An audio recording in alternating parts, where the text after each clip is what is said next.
Good morning, everybody. At least it's morning where I am. So I decided I wanted to take advantage of um, my work from home. So I finished up what I needed to do here. And before I leave, I'm like, let me get some thoughts out while it's still fresh in my head so that it doesn't nag at me for the rest of the day.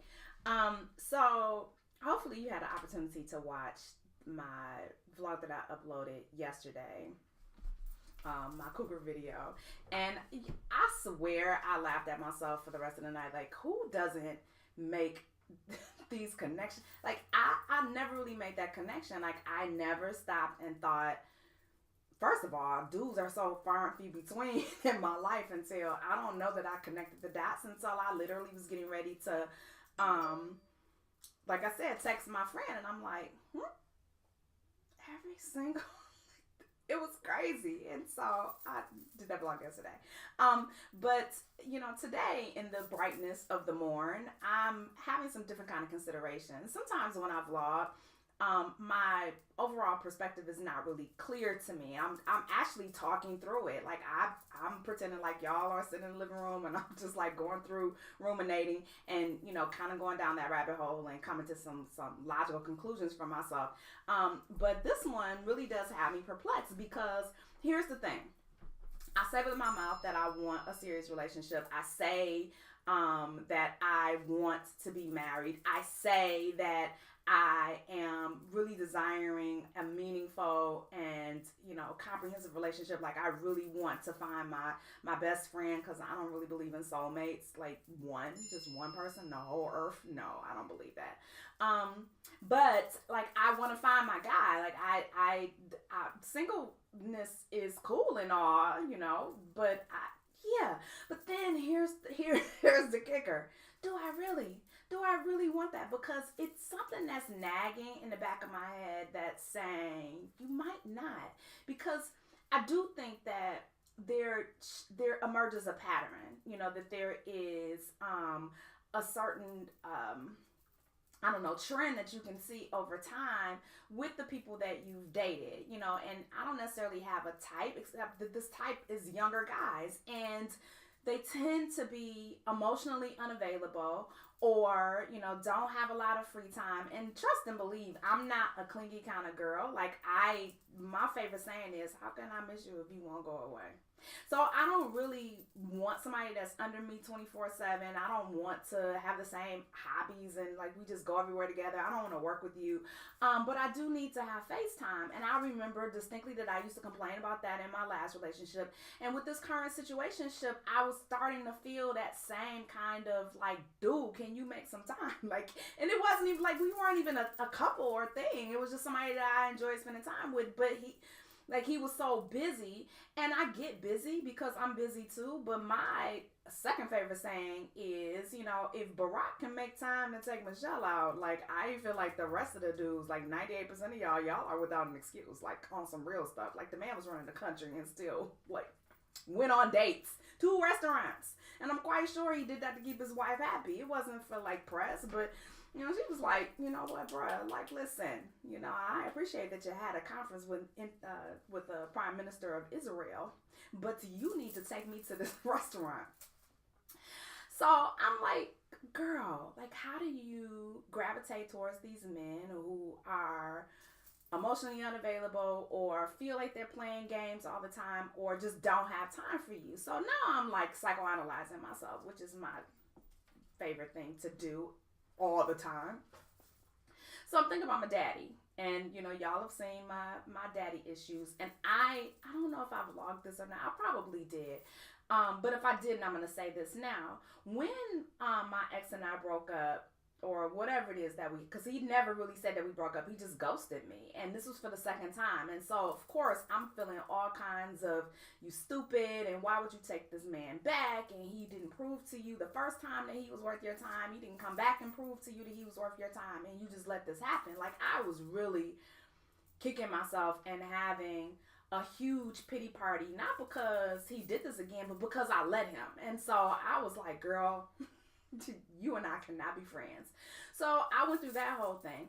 But one thing that I really drilled down on, because it was very important that I do that, I was eating all the time and gaining weight. And, I told you I was, like taking shots and doing way too much and like really destroying myself. And I needed to get my mental together, which is one of the reasons why I took a break.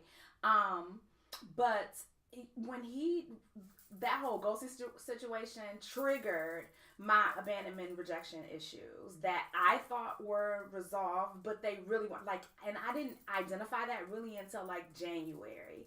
And it was just nagging at me, and it was like this gray cloud. It was awful, and I felt like, nobody wanted me. And the craziest thing of them all is he and I kind of fell apart, I want to say, end of September, October. I was in this new situationship in November. So it wasn't like I had like this gap of time, which is what I usually have, like this long period of time where I'm self-reflecting and all that kind of stuff. Like this guy, like he was just there. And I don't mean to make it sound like that. Like we were friends and, expressed interest, and our vibe and our way of being was just so amazing to me. Like I really did feel connected with this guy, except for his age, and I never really got a clear sense of what he may possibly want in a relationship, aside from the fact that I knew that he didn't have children, and this was going to be a barrier for us. So anyway, moving on to January, I'm thinking something's got to give. I need to get this weight off. And I've lost 12 pounds, y'all. Thank you. Anyway, so I was like, I need to get this weight off. I need to get my emotional stuff together. When I came out and I vlogged and I said that I needed to take some time off, I was really going through an intense struggle with one of my children. I'm gonna not fully disclose, but I'm going to tell you about the circumstances surrounding that, because I think that it may be able to help some people who are having some difficulties with these grown children that make terrible decisions. Anyway, so like January, I was like, you need to detox. You really need to get your life together. And so that's what I did. I stepped back. Like I did a whole clean eating regimen. I did smoothies and dropped the weight, exercise, refocus, really meditated and prayed. And, I felt like a new woman, honest to goodness, coming out that situation. And so yesterday, when I'm like thinking and ruminating and trying to take it a step further, because I want to continue on this path of self awareness and, kind of doing a deep dive into the things that make me, me. Even though I think that I'm an awesome person, I have issues and flaws and all that kind of stuff. And I don't want to saddle some poor guy with that foolishness. Like unpacking baggage is not fun. And it's so funny because I was talking to my oldest daughter Sunday. She had come by the house and, we were just kind of having a chit chat. And she said something that really kind of stuck with me, which was I was talking about, just mates and things like that, and I feel like your mate should be able to extract the best out of you. And she said, well, Mommy, it's really not the job of somebody to come and heal you. And I said, no, it's not about them coming to heal you, but they can provide a safe space for you to be healed. I think that that's an important distinction to make.